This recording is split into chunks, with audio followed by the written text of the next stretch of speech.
নমস্কার বন্ধুরা, আমি রুম্পার ব্লগে আপনাদের সবাইকে স্বাগত।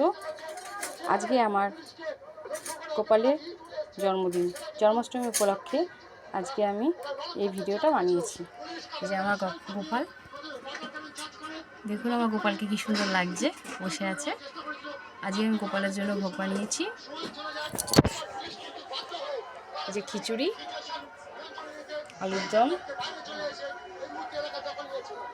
5 রকম ফল কেটে দিয়েছি, নাড়ু বানিয়েছি, পায়েস, 5 রকম ভাজা, 3 রকম ভাজা, গোপালের প্রিয় খাবার। আর এই যে গোপালকে খেতে দিয়েছি। আপনারা আমার ভিডিওটা কেমন হয়েছে জানাবেন, লাইক, কমেন্ট অ্যান্ড শেয়ার করবেন। আমার গোপালকে খেতে দিয়েছি, আমার গোপাল এখন খাচ্ছে।